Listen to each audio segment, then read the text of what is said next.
श्रीगोविन्दकथामृतं बाललीला लोकत्रयैकजनकस्य सुरोत्तमस्य कृष्णस्य शैशवरसेन विमुग्धचित्ताः आयुर्वदन्ति भुवि विस्मृतवैभवाये तेभ्यो நமோஸ்து சததம் விமலாஷயேப்யஹ. பிராமணர்களுக்கு என்ன துணிச்சல்! மூ உலகுக்கும் தந்தையான பகவானே குழந்தை ஆயினும் இவர்கள் மதிமயங்கி 100 ஆண்டு இருப்பான் என்று ஆசீர்வாதமும் செய்தனரே. பகவானின் மந்தஹாசத்தில் மயங்கி அவனது வைபவம் மறந்துவிட்டது போலும் கப்பட்டமற்ற உள்ளமுள்ள அவர்கள் கூட பகவானின் தத்துவத்தை புரிந்து கொள்ள முடியவில்லையா? இப்படித்தான் பிரேமை ஞானத்தை மறைத்துவிடும். பெருமாளுக்கே பல்லாண்டு பாட வேண்டுமானால் இவர்கள் எவ்வளவு பெரியவர்களாக இருக்க வேண்டும்! அத்தகைய பெரியோர்களுக்கு வந்தனம். பாணிப்யாமபி பாதாப்யாம் ரிங்கந்தம் நந்தமந்திரே இதஸ்ததஹ சஞ்சரந்தம் நந்தகோபாலமாஸ்ரயே. இப்பொழுதெல்லாம் கண்ணன் தவழ ஆரம்பித்து விட்டான். கால்களை இழுத்து கொண்டு கையை ஊன்றி முட்டிக்காலாலேயே தவழ்கிறான். இங்கும் அங்கும் நந்தகோபன் வீட்டு அங்கணத்தில் தவழ்ந்து தவழ்ந்து விளையாடும் அந்த கண்ணனையே ஆශ්‍රயிப்போம். அத்யந்த கடினே கோரே பூதனாஸ்தனபர்வதே கிரீடந்தமாශ්‍රயே கிருஷ்ணம் நந்தபாலக குஞ்சரம். தொட்டிலில் கிடக்கும் கண்ணனிடம் வந்தாள் பூதனை. ஸ்தனத்தில் அவள் விஷம் தடவி வந்தாள். கண்ணனுக்கு கொடுத்து அவனை கொன்றுவிட நினைத்திருந்தாள். கண்ணனோ அவளது ஸ்தனத்தை சின்ன கையால் பற்றி பால் குடிப்பது போல் அவளது உயிரையே குடித்து விட்டான். அவள் விடுடா விடுடா, போதும் போதும் என்று ஊளையிட்டு அலறிக்கொண்டே விழுந்து இறந்து விட்டாள். அவள் மலை போல் விழுந்து கிடக்கிறாள். மிகவும் கடினமாக இருக்கிறது. அதன் மேல் யானை குட்டி போல் கண்ணன் விளையாடிக் கொண்டு இருக்கிறார். அப்ராப்த பாவோ திருதபக்தவேஷோ ப்யஹம் பவிஷ்யாமி சுராபிவந்த்யஹ நாவாப கிம் ஸ்தன்ய விஷப்ரதாத்ரி சா பூதனா மாத்ரு பதம் சபூஜ்யம். தாயை போல் வேஷம் போட்டு வந்த பூதனைக்கே கண்ணன் தாயாருக்கு உரிய பதம் தரவில்லையா என்ன? பக்தனை போல் வேஷம் போட்டு வந்த நானும் தன்யனானேன். தேவர்களும் கூட வணங்கும் பெருமை எனக்கு கிடைக்கும். பகவானிடம் பிரேமையே இல்லாதவன், ஆனால் பக்தனை போல் வேஷம் போட்டு திரிகின்றேன். தேவர்களும் என்னை வணங்குகின்றனர். எனக்கு பக்தன் என்ற பதம் கிடைத்துவிட்டது என்கிறார். புரா சர்வ மண்டம் வஹன் குக்ஷி பாண்டே ஷயானோ வட்டஸ்யா பிரமேய புட்டேயஹ திருணாவர்த்தாஸ்தே திருணீபூத மத்ய திரிலோகைகநாதம் திருவாரம் நமாமி. திருணாவர்த்தன் என்ற அசுரன் வந்தான். கண்ணனை தூக்க முடியாமல் கீழே போட்டுவிட நினைத்தான். ஆனால் கண்ணனோ அவன் கழுத்தை பிடித்து நெரித்தான். அவன் முழி பிதுங்கி மூச்சு திணறி கீழே விழுந்து உண்டை உடைந்து இறந்து விட்டான். கண்ணனோ குவா குவா என்று கத்திக்கொண்டு இருந்தான். தேடி வந்த ஆயச்சிகள் கண்ணனை கண்டு மகிழ்ந்தனர். செத்து கிடந்த திருணாவர்த்தனையும் பார்த்து பயந்தனர். ஆயர்கள் ஓடி வந்து கண்ணனை தூக்கி யசோதையிடம் கொடுத்தனர். யாவரும் வந்த ஆபத்து விலகியது என்று சந்தோஷப்பட்டனர். குழந்தை கண்ணனை கொஞ்சினர். யஸ்ய பாத பிரஹாரேண ஷகடோ பின்ன கூபரஹ பபாத புவி பாலம் தம் நந்தசூனும் உபாஸ்மஹே. சகடாசுரன் வந்து வண்டியில் ஆவேசித்தான். கண்ணனின் குஞ்சு பாதம் பட்டதுமே அந்த வண்டி நொறுங்கி விழுந்தது. சகடாசுரன் இறந்து விட்டான். தடபுடா என்று சத்தம் கேட்டதும் யாவரும் ஓடி வந்தனர்.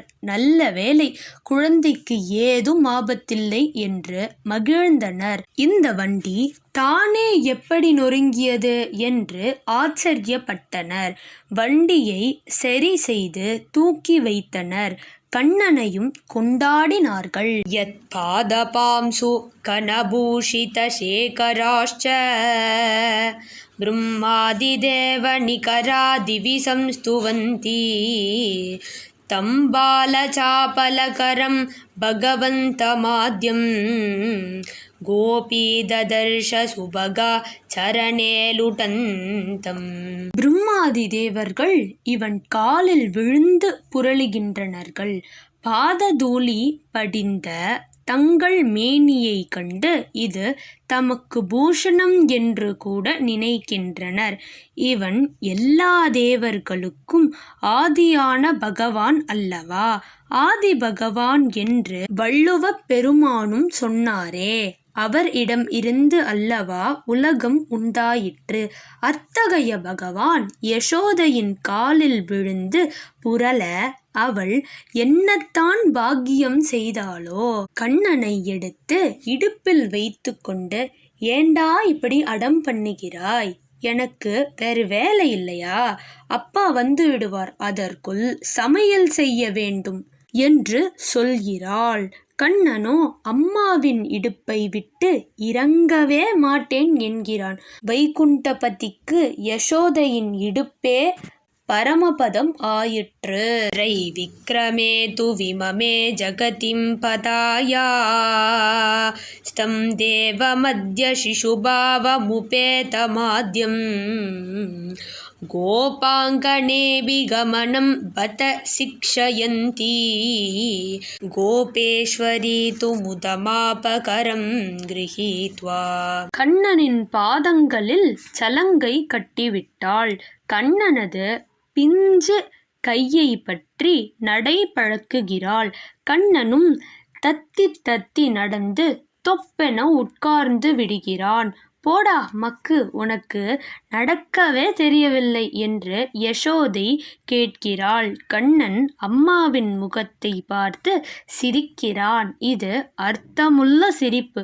ஒரு காலத்தில் திரிவிக்ரமாவதாரத்தில் கண்ணன் நடந்தது இந்த ஆயச்சிக்கு தெரியாது. இகலோகத்தில் ஒரு அடி, பிரம்மலோகத்தில் ஒரு அடி என்று அடி வைத்து இவன் நடந்தால் யசோதையால் கூட வர முடியுமா? தாப்யைகம் பாதபத்மஞ்ச கிஞ்சேத் வின்யஸ்யான்யத் சன்னதம் பாதபத்மம் கிருத்வா ஹஸ்தே ஸ்வாதுஹையங்கவீனம் நிருத்யந்தம் தம் பாலகோபாலமீடே. ஒரு காலை ஊன்றி மற்றொரு பாதத்தை குஞ்சித பாதமாக தூக்கி ஒரு கையில் வெண்ணெயை வைத்து கொண்டு மற்றொரு கையை நீட்டி நர்த்தனம் ஆடுகிறான். தலையில் சுருண்ட கேசமும் சாயக்கொண்டையும் மயிலிறகும், காதில் குண்டலமும் கழுத்தில் புலிநகமும் கையில் வலைகளும் இடுப்பில் கிங்கினியும் கால்களில் நூபுரமும் அணிந்து கருநீல வர்ணமாக மந்தஹாச வதனனாக அலைகின்ற விழிகளும் குறும்புத்தனமாய் குதிக்கும் கோபாலனை துதிக்கின்றேன் என்கிறார். திருஷ்ட்வா திருஷ்ட்வா பிரேம முக்தோ முகுந்தம் ஸ்லிஷ்யன் ஸ்லிஷ்யன் நந்தகோபச்சுதும்ப தஸ்யோஷ்ணீஷம் பாதயித்வா கரேன கேஷம் கிருண்ஹன் சோபி லீலாம் ஜகார. நந்தகோபன் அழகான கண்ணனை கட்டி கட்டி முத்தம் கொடுத்தான். அவனது ஆசை தீருமா? இந்த குறும்புக்கார பையன் அவனது தலைப்பாகையை தட்டிவிட்டான். நந்தனுடைய உச்சியில் உள்ள சிண்டை கையில் பற்றி கொண்டானாம். நந்தனோ விடுடா விடுடா என்று கத்துகிறான். நந்தன் உச்சி சிண்டு வைத்து கொண்டது சபலமாயிற்று. மற்றவர்கள் தேவ காரியத்திற்காக சிண்டு வைத்திருப்பார். நந்தனோ கண்ணனுக்கு விளையாட வேண்டியே சிண்டு வைத்திருக்கிறான். ரிங்கந்தமேனம் பரிதஸ்து நந்தோ கிருண்ணன் கராப்யா பரிஷஸ்வஜே ச வக்ஷஸ்தலேயம் சபலக்குமாரः பஸ்பர்ஷமாது ஸ்மரணாத் ஸ்தனம் ஹி. கண்ணனுக்கு பால் குடிக்கும் சமயம் வந்ததும் இந்த விஷமக்காரனோ அப்பாவின் அங்கவஸ்திரத்தை தள்ளிவிட்டு அம்மாவை நினைத்து கொண்டு பால் குடிக்க தாவினானாம். நந்தகோபன் புத்திரஸ்பர்ஷ சுகத்தினால் பரமானந்தம் அடைந்தான். புத்திரஸ்பர்ஷமே அவனுக்கு பிரம்மஸ்பர்ஷம் ஆயிற்று. வேதாந்த வேத்யமிஹ யன்ன விதந்தி தேவா பிரம்மாதயஸ்ச முனயः சுசமாஹிதாஸ்ச பிரம்மைவ தத்வ்ரஜவது ஜனமண்டலேன பத்தம் சகாஸ்தி சரசம் பட்டசஞ்சிகாயாம். வேதாந்தத்தின் உச்சியில் இருந்து பரம்பொருள் எங்கேயோ காணாமல் போய்விட்டது. பிரம்மா முதலிய தேவர்கள் ஐயோ பரம்பொருளை காணவில்லையே என்று தேடி வந்து முனிவர்களையும் நீங்கள் பரம்பொருளை பார்த்தீர்களா என்று கேட்டார்கள். முனிவர்கள் சற்று பிரம்மமே என்று உட்கார்ந்து விட்டனர். அவர்களும் தெரியவில்லை என்று கூறவே யாவரும் தேடி கோகுலம் வந்தனர். கோகுலத்தில் ஆயச்சிறுமிகள் கண்ணனை ஒரு துணியில் மூட்டை கட்டி விளையாடி கொண்டு இருந்தனர். அவர்கள் முந்தானை முடிச்சில் அகப்பட்ட கோபால ரத்னத்தை பார்த்து தேவர்களும் முனிவர்களும் ஸ்தம்பித்து போனார்கள். பிரம்மத்தை இந்த குட்டிகள் தூக்கி வந்து விட்டனரே, எப்பொழுது விடுவார்கள் என்று அவர்கள் காத்து கொண்டு நிற்கின்றனர்.